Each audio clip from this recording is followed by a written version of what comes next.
늘 기쁘고 감사해서 다칠 것이 없나 보다 생각을 하고 있어요.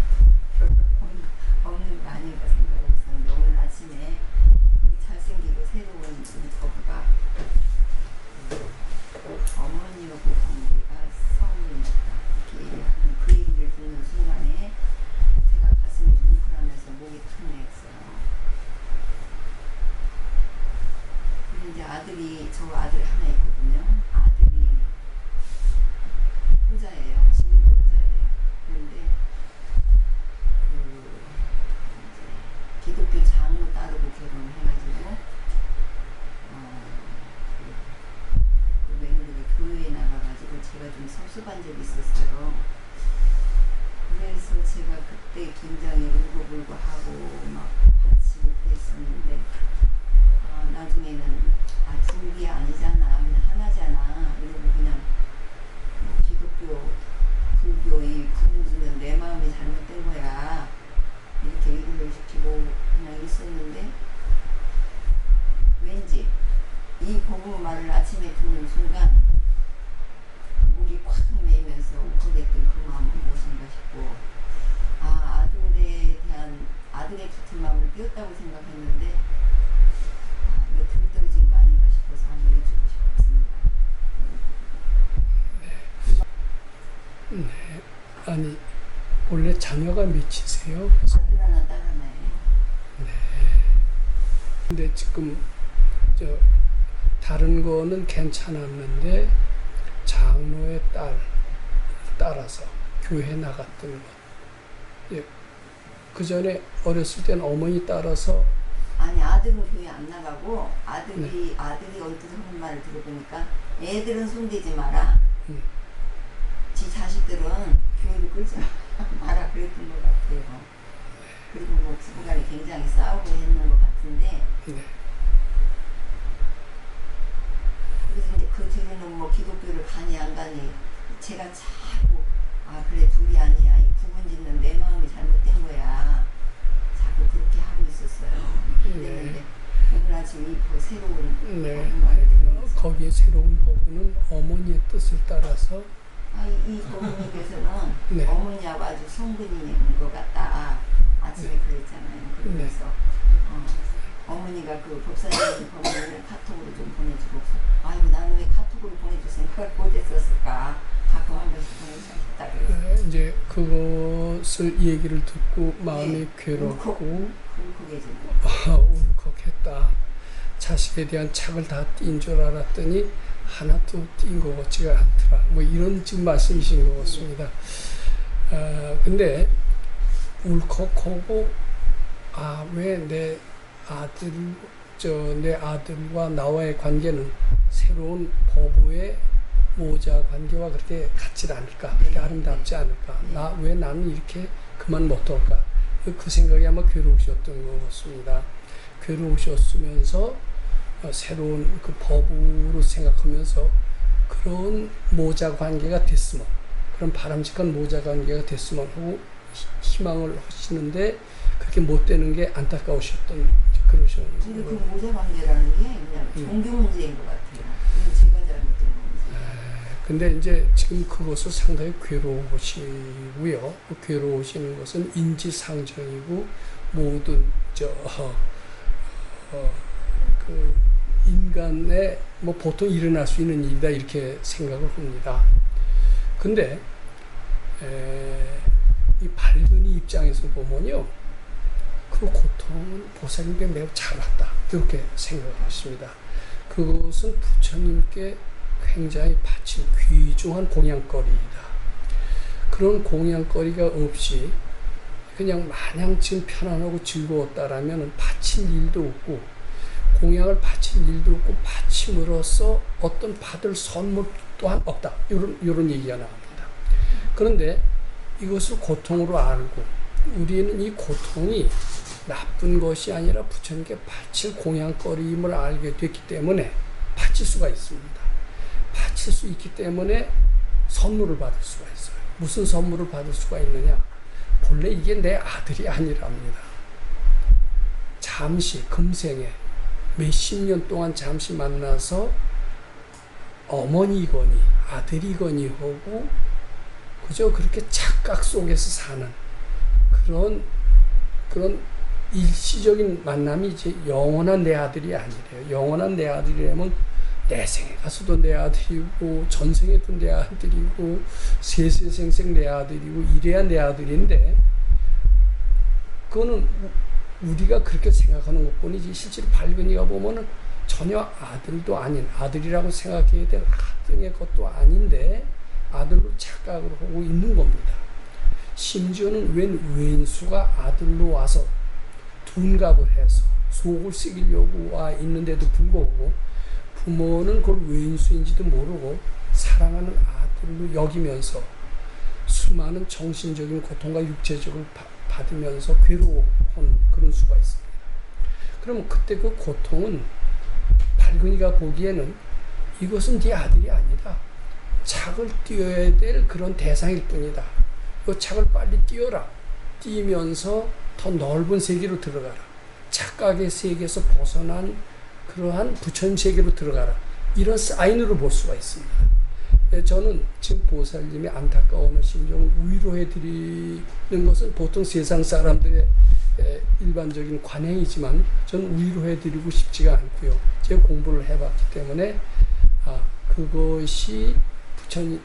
그것이 고통으로 생각하지 말고 나 자신을 향상 발전시키는, 나를 성숙시키는, 나를 지혜롭게 하는 선물로 알고 공양거리로 알고 즐겁게 바치시라고 말씀드리고 싶습니다. 부지런히 바치게 된다라면은 점점 아들이 더 속을 새기더라도 거기서 벗어나실 수가 있습니다. 나아가서는 자꾸 바치다 보면 저게 아들로 알았는데 정말 아들이 아니었구나. 그런 큰 깨달음에까지 도달할 수가 있어요. 그것은 내 마음을 편안하게 할 뿐만 아니라 자식을 올바르게 인도하는 데도 매우 도움이 되는 훌륭한 그런 선행이다. 이렇게 말씀드릴 수가 있습니다. 그러니까 지금의 괴로움이라면 괴로움을 괴로우시지 말고 기쁘게 기쁜 마음으로 부처님께 바치셔서 부처님 세계에 들어가시도록 나는 부처님 시봉하는 사람일 뿐이지 누구의 어머니도 아니다. 나는 부처님 시봉하는 사람일 뿐이지 나는 누구의 아내도 아니다. 이렇게 마음을 먹어주시기 바랍니다. 이게 우리 금강경 공부하는 사람들의 바람직한 수행 자세다. 이렇게 해야만 그 고통이 있어야만이 우리는 부처님 세계에 들어갈 수가 있습니다. 그렇게 이해해 주시면 좋겠습니다. 목사님하고의 인연이 이렇게 이루어진 것에 대해서 고맙다는 말씀을 저는 지금까지 불교 입문한 지는 2003년도인가 말했거든요.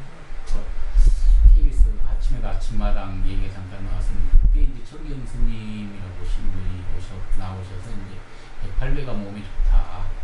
이제 그렇게 해가지고 중점 상품의 기적 이런 식으로 해서 이제 방석 하나 깔고 매일 이렇게 절을 하고 그러면 이제 어떤 몸 마음이 이제 몸과 마음이 이제 평안하고 좋은 해서 그래서 저도 이게 정말로 그렇게 몸이 좋고 저게 되는 건지 전혀 그 전에는 이제 불교하고 관계없이 저희 집 안으로 보면 이제 기독교 집안이었죠. 기독교 집안이었는데 이제 그때부터 이제 집에서 절을 하기 시작하면서 이제 절에도 가서 이절 저절 다니면서 절도 해보고 그 전에는 절에 대한 어떤 그 안 좋은 인식이 있어서 절 쪽에 그런 어떤 그런 저기라든지 남의 어떤 제삿집에서 이렇게 가져오는 음식 같은 것도 사실은 잘 못 먹고 그랬었는데 그 다음부터 이제 절하고 인연이 되면서 이제 지금 한 2년 이상을 매주 이제 첫 번째 주, 두 번째 주, 네 번째 주를 이제 제주에서 이제 꼭 금요일이면 나온다. 금요일이나 토요일이면 나와서 첫 번째 주는 저는 지금 이제 오천 나가서 능은 다란이를 이제 발표하는 또 아비라비 돌아있는 지리산 쪽에 기상선이라고 이제 와서 하고 만배도 이제 거기 가서 수행을 하고 이러다가 이제 이런 게 이제 목사님 인터넷을 접하게 되고 또 목사님에 대한 법문이 너무 이제 와닿아서 한편으로는 또 이런 생각이 생각이 들었습니다. 이렇게 법사님이 말씀하신 대로 이렇게 내 마음을 바쳐서 이렇게 되면 지금까지 어떤 수행이 내 몸을 이렇게 많이 혹독을 시키면서 또 조금 너무 저기 했던 거 아닌가라는 그런 생각도 들고 법사님하고 이렇게 좋은 자리를 가지게 된 것 같습니다. 그래서 제가 이제 지금까지 어떤 수행 방식하고 법사님이 이제 저희한테 가르침을 주시는 그 법문 속에서 이제 이 수행 방법은 약간 좀 차이가 있고 그런 것 같아서 그 분별인지는 모르겠습니다만 그래서 이제 그거를 어떤 식으로 접목을 해서 지금까지 이제 했던 수행하고 보살님이 지금 말씀해 주시는 그런 어떤 부처님께 바치는 부처님 시공이 하루를 항상 할 수 있도록 할 수 있는 이런 거를 어떻게 접목을 시켰으면 좋을 건지 이제 조금 네. 근데 그 108배도 여러 번 108배로 시작을 하셨고 하시다가 3000배도 하시고 10,000배도 하셨던 것 같습니다. 그 덕분에 좋은 점도 꽤 많이 있었죠. 좋은 점. 우선 몸이 좀 건강해졌습니까? 몸도 많이 심신이 많이 마음도 좀 편안해졌고. 그러니까 그 기사일도 그렇겠죠. 그 말씀을 드리기 전에 우리 무료급식 하는 얘기를 잠시 설명을 드리겠습니다. 이 무료급식 이야기를 잘 들으신다면 선생님께서 지금 질문하신 것에 대한 답변도 아마 될 수 있지 않을까 그렇게 생각합니다. 우리 법당, 지금 망원동에서 무료급식을 시작한 지 만 13년이 된 것 같습니다. 근데 그게 13년이라는 오랜 세월 동안 꾸준히 할 수 있었던 이유가 무엇일까? 그 봉사원이 매일 한 7, 8명 이렇게 나옵니다. 한 번 오실 때마다 손님이 300명 옵니다. 300명의 급식 인원을 7, 8명이 이제 감당을 하는 겁니다. 근데 7, 8명이 거의 13년 동안 거의 이탈자 없이 꾸준히 나오고 있고, 이 봉사원이 꾸준히 나올 수 있었던 것이야말로 우리가 무료급식을 오래 할 수 있는 그런 큰 힘이 됐던 것 같습니다. 다른 어떤 데서는 여러 가지 사정으로 이렇게 무료급식을 10년 이상 지탱을 못합니다. 왜냐하면 봉사원들이 자주 바뀌고 봉사를 구하기 힘들기 때문에 아마 그런 것 같습니다. 물건을 조달하는 것도 그렇게 용이하지 않겠죠. 그런데 이 그래서 봉사원들한테 월급도 주고, 심지어는 주방의 책임자한테는 상당한 급료도 주고, 아마 그 밑에 봉사원들한테도 어느 정도 수고를 주어가면서 하는 걸로 알고 있습니다. 근데 우리는 13년 되도록 단 한 번도 수고했다.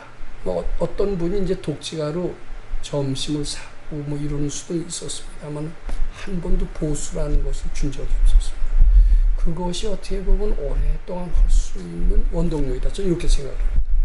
어째서 왜 이렇게 돈을 줘야 오랫동안 봉사할 수 있지? 어째 돈을 안 주는데도 이렇게 봉사할 수가 있느냐? 의문을 가지실 겁니다. 근데 우리 무료급식은 제가 이렇게 얘기합니다. 마음 닦는 무료급식이라고 합니다. 할 때 상당히 거친 손님도 많았습니다. 그리고 일이요, 그렇게 쉽지가 않아요. 그거 한번 하고 나면은 몸이 휘진다라고 하는 분들이 많이 있습니다. 허리가 아파서 몇 번 나오더니 못 나오는 사람들도 있었습니다. 말하자면 노동으로 치면 3D 업종에 해당이 됩니다. 근데 이 3D 업종, 이것도 돈 안 받고 하는 겁니다. 근데 이것을 제가 마음 닦는 무료급식이라고 하는 이유가 있습니다. 이런 것을 바칠 거리가 많은 겁니다. 바칠 거리가 많다라는 것. 그것이 말하자면 보수나 다름없습니다. 보수를 받는 대신에 우리는 3D에 구질구질하는 것을 부처님께 바치는 것으로서 보람을 삼는 거예요. 그러니까 거기 처음에 조금마다 관둔다고 그러지만 조금 하시는 분은 그냥 봉사가 아니에요. 다른 데 절이나 교회에서는 그냥 봉사를 위한 봉사만 합니다. 마음을 닦질 않습니다. 구질맞은 손님들이 와서 2그릇 시키고 3그릇 시키고 왜 또 큰 소리 치고 이러는 사람들이 많이 있습니다. 그런 썩내는 같은 일들을 부처님께 바치는 마음으로 썩내지 않고 정성껏 모십니다. 그 과정에서 우리 탐진치가 닦아집니다. 탐진치가 닦아지면서 돈을 받아서 생기는 기쁨이 아니라 마음이 닦아서 생기는 기쁨을 봉사원들은 여러 해면서 저절로 느낍니다. 즉 무주상보시로 인한 기쁨을 느끼고 그 기쁨의 결과 자기 집 일이 저절로 잘 돼요. 왜래? 그분들이 돈을 받고 무엇을 했다라면 아마 돈 받는 맛에 다소 기쁨이 있을 수 있지만 그 기쁨은 영원한 기쁨이 아니고 일시적인 기쁨이기 때문에, 그리고 돈 받는 것에 비해서 너무나 노동의 대가가 심하고 싫은 게 많기 때문에 얼마 있다 다 떠나고 말 겁니다. 근데 무주상으로 하고 마음 닿기 위해서는 무료급식은 그 진정한 보람을 찾고 기쁨을 얻게 되고 이것이 오래 할 수 있는 운동이에요. 근데 어떻게 내가 그렇게 하게 됐느냐? 우리 도인한테서 배운 겁니다. 저는 4년 동안 거기에서 무보수로 3D 업종을 정성껏 했습니다. 누가 보면 손해다, 인생을 망쳤다 이렇게 얘기합니다. 근데 우리 스승께서는 금강경의 무주상보시를 실천하고자 모든 일을 아상이 없고 부처님 기쁘게 해드리고자 시켰습니다. 그것이 도인의 법칙입니다. 똑같은 목장 일을 하더라도 다른 데 가서는 봉급을 받고 목장 일을 할 겁니다. 전 봉급을 받는다 하더라도 목장 일은 절대 안 할 겁니다. 왜냐하면 내 전공이 있는데 뭐 때문에 돈도 적게 받고 목장 일을 하겠습니까? 근데 거기에서 목장 일은 돈 받고 하는 목장 일보다 훨씬 더 많은 것을 얻었습니다. 금강경 실천을 얻었고, 즉 이것은 도인이 시키는 목장, 보통 누가 시키는 목장과는 다른 최고의 가치를 얻는 겁니다. 자, 여기까지 하고요. 이제 선생님 말씀에 제가 답변을 드리도록 하겠습니다. 똑같은 절을 시키더라도요, 절하는 수행이 있습니다. 성철 스님은 3000배가 아니면은 만나주지 않을 정도로 그런 아주 절의 수행을 굉장히 강조하신 편입니다. 그 바람에 3000배가 유행이 됐고 10,000배도 하고 아마 이렇게 뜬 것 같습니다. 그런데 제가 조금 전에 말씀드린 것처럼 단순한 봉사보다도 마음 닦는, 단순한 무료급식보다도 마음 닦는 무료급식이 좋듯이, 즉 아상을 소멸하는 무료급식이야말로 진가를 발휘하듯이 단순히 절이라도요, 누가 시키느냐가 중요합니다. 도인이 시키신다면 아상을 없애는 절을 시킬 겁니다. 아상을 키우는데 조금이라도 아상을 키우는 그런 기미가 보인다면 절을 중지할 겁니다. 절을 함으로써 아상이 커진다는 느낌이 든다면 절을 중지시킬 겁니다. 제가 말씀드리는 것은 도인이 시키시는 절은 바람직한 수행입니다. 참선도요, 보통 사람이 깨치지 못한 사람이 지도하는 참선은 결국 성공하지 못합니다. 왜냐하면 아상이 없애는 것을, 아상이 어떻게 하면 없어진다, 참선을 통해서도 아상이 커질 수 있다, 그걸 구분하지 못하기 때문입니다. 근데 도인이 시키시는 것은 이런 참선은 아상이 없게 하는 참선이요, 이런 참선은 아상이 있게 하는 참선이다 하면서 수시로 매일 점검을 해가면서 참선을 하기 때문에 도인이 시키시는 참선은 밝음으로 이어집니다. 도인이 시키시는 절은 밝음으로 이어집니다. 저는 도인은 아니지만 도인한테서 배웠기 때문에 제가 도인으로 치고, 도인이 시키는 무료급식은 보수를 안 줘도 오래 유지할 수 있습니다. 그래서 참선 수행법이 최고의 수행법이 아닙니다. 도인이 시키는 참선 수행법이야말로 바람직합니다. 염불이라고 다 나쁘지 않습니다. 도인이 시키는 염불은 아상을 없애게 하기 때문에 바람직하다, 이렇게 생각합니다. 저는 이제는 아마 어떤 결론을 얻으셨을 걸로 압니다. 저는 도인한테서 가르침을 받았고 매일같이 들어가서 문답을 받았습니다. 이 일을 하면서 이 일이 어렵고 힘들다, 그럴 때도 다 의논했고 거기에 대한 처방을 받았습니다. 그 처방은 아상을 없애는 처방이었습니다. 아상이 없도록만 해라. 그러면은 어려운 일이 어려운 일로 안위가 됐을 뿐만 아니라 진정한 지혜 세계로 들어가리라. 이렇게 얘기를 하십니다. 만약에 선생님께서 절을 하더라도 이것은 나 잘되기 위한 절이 아니라 부처님 도인이 시키시는 도인의 뜻을 따르는 절이다. 이런 마음으로 하셨다면은 훨씬 더 그 절의 효과가 깊었을 겁니다. 그리고 절을 하다 혹시 지금 아까도 얘기하셨지만 몸이 아프다라면 반드시 상담할 수 있어야 됩니다. 이것은 몸이 아플 리가 없습니다. 도인이 시키시는 절은 절대 몸이 탐진치가 끼었기 때문에 몸이 아프게 되는 겁니다. 도인의 검토를 받아가면서는 절은 굉장히 보람 있는 절이요 밝음으로 이어지는 절이다. 이렇게 말씀드리고 싶습니다.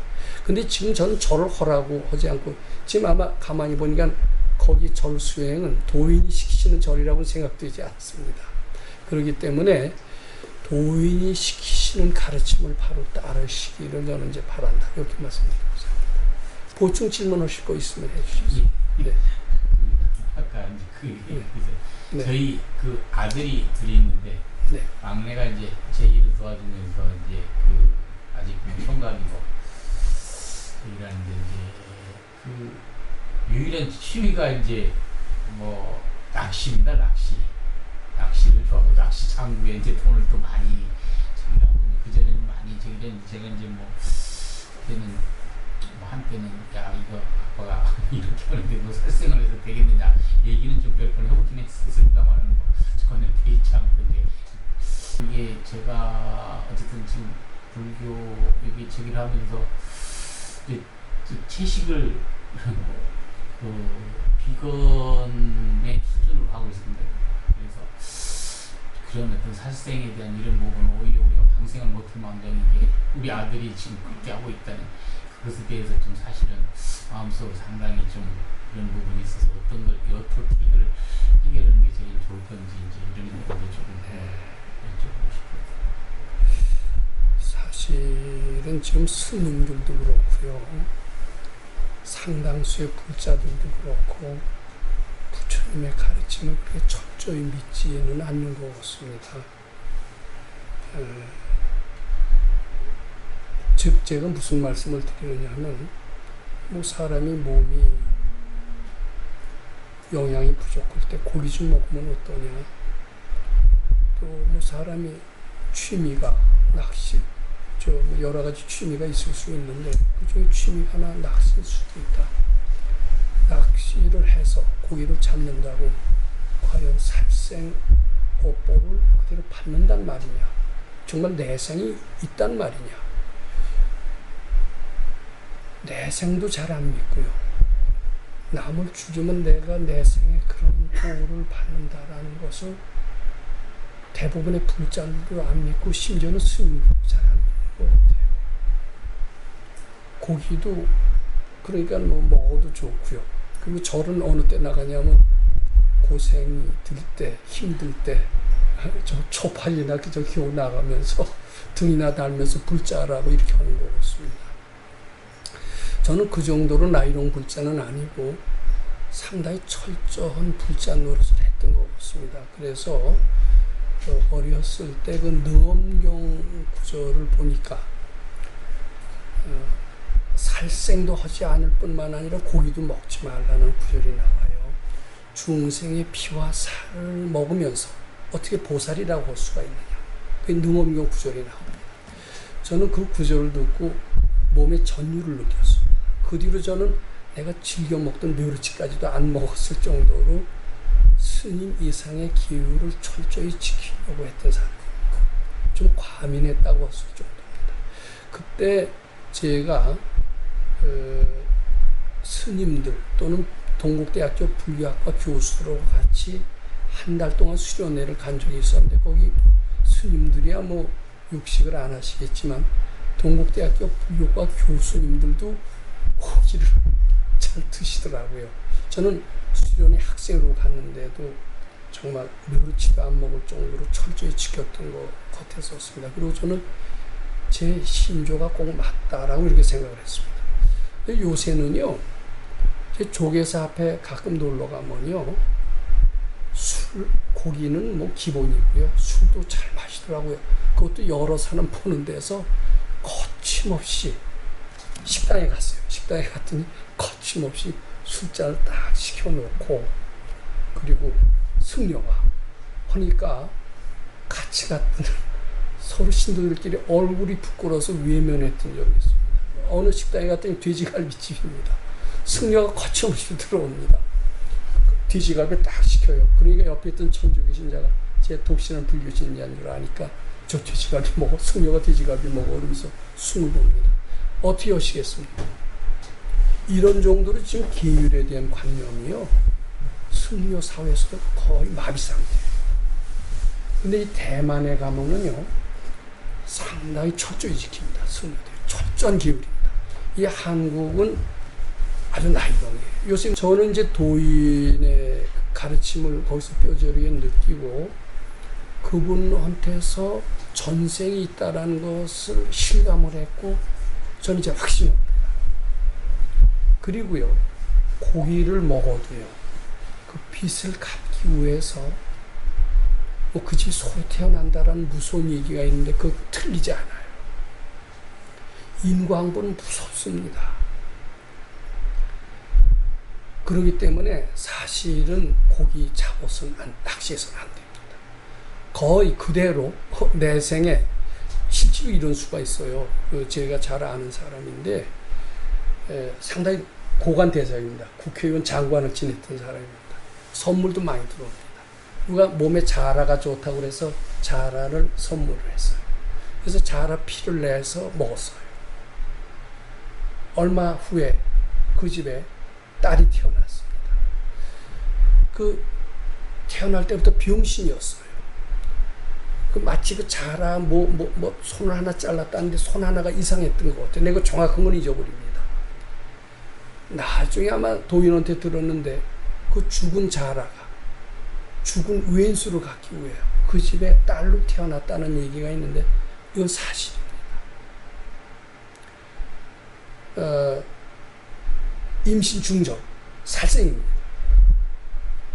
그 집에 또 자식으로 태어날 수가 있어요. 자식으로 태어나서 부모 속을 잔뜩 새깁니다. 근데 부모는 내 자식으로 압니다. 근데 그 자식은 왼수로 갚으러 온 것이 진짜 자식이 아니에요. 전생을 아는 사람은 다 압니다. 저는 이렇게 무시무시한 인과응보가 틀림없다는 사실을 들었습니다. 술 먹지 마라. 술 먹지 말아야 됩니다. 술 먹는 사람, 말할 때 주책이 없는 사람, 전생에 술 먹는 사람, 술 많이 먹는 사람, 부처님이 제정하신 5개 청정하게 지켜야 됩니다. 대만 스님들은 청정하게 지킵니다. 왜 우리 못 지킵니까? 근데 인과응보가 틀림없는데도 불구하고 그 죄업을 탈피하는 유일한 가르침이 있습니다. 그것은 죄라는 것이 본래 없고 착각이다 라고 일깨워주는 가르침, 즉 금강경의 가르침만이 유일하게 그 죄업에서 벗어나서 인과의 고리를 끊는 유일한 가르침이라고 생각합니다. 제가 식당을 한 적이 있다는 것은 인터넷을 통해서 여러 번 말씀드렸습니다. 근데 식당을 제가 하는 게 아니라 제가 아는 사람이 같이 하자고 그랬던 거고 전 끌려 들어갔습니다. 근데 그거 하는 식당이 설렁탕입니다. 설렁탕을 잘하니 설렁탕을 해보자요. 근데 좀 설렁탕 못 먹습니다. 고기도 잘 안 먹는 편인데 그걸 허재요. 제가 그걸 얼마나 잘합니까? 고기를 먹어도 빚을 철저히 갚아야 된다는 인과의 도리를 분명히 아는 제가 그 설렁탕 장사를 어떻게 하겠습니까? 근데 백수로 1년을 놀다 보니까 뭐라도 해야 될 심정인데 그걸 거부할 수도 있고, 그래서 선생님께 여쭤봤습니다.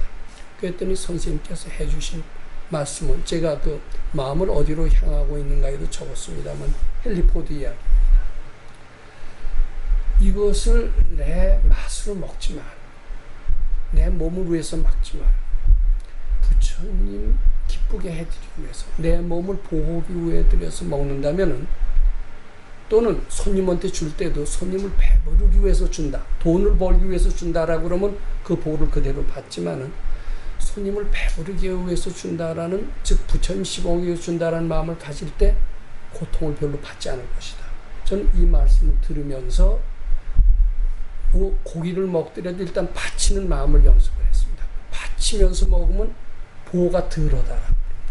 그냥 먹으면 그 보를 그대로 받습니다.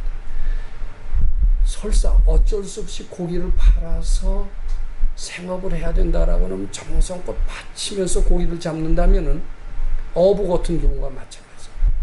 그렇지만 이 어부의 업을 내가 못하면 굶어 죽는다. 이 고기를 팔아서 많은 사람들을 배를 불리고 도와준다. 이런 마음으로 고기를 잡는다면 고통이 좀 덜할 겁니다. 근데 어디 대부분 어부들이 그렇지 않고 이거로 해서 돈 잘 벌고 잘 먹고 잘 쓰자 이런 이기적인 마음으로 하기 때문에 대개 살생업보를 그대로 받을 수가 있고 대개 수명이 단명할 수가 많이 있습니다. 저는 아드님이 그렇게 된 것을 안타깝게 생각하시는데 그걸 내 아들이라고 하시지 말고 안타까운 생각을 부지런히 바치시기 바랍니다. 그리고 그대로 그려갖고 있으면요 인과응보가 틀림없어요. 그대로 벌을 받게 되기 때문에 그런 마음의 깨름직한 생각, 죄 지었다는 생각을 깜짝 놀라서 부처님께 바치시는 연습을 하시고 이 가르침을 맞는 것은 참 다행이라고 생각하셔야 돼요. 왜냐하면 다른 가르침 속에서는 죄업이 착각이고 본래 없다는 가르침이 없어요. 금강경에만 있습니다. 금강경 하시는 분은 죄업의 고리를 끊고 인과의 사실에서 벗어날 수가 있습니다. 근데 그렇지 않은 대부분의 사람들은 예정된 운명대로 그대로 갑니다. 그러니까 사람 몸 받기 어렵다라는 것은 엄연한 사실인 것 같습니다. 제 말 좀 잘 새겨 들으시고 고기를 먹을 때도 바치시면서 먹을지언정 어떤 이기적인 그래서 저는 뭐 그냥 자꾸 고기만 갖다 줘요. 좀 그러시죠. 저 고기 별로 좋아하지도 않고 먹을 때도 좀 바치려고 노력.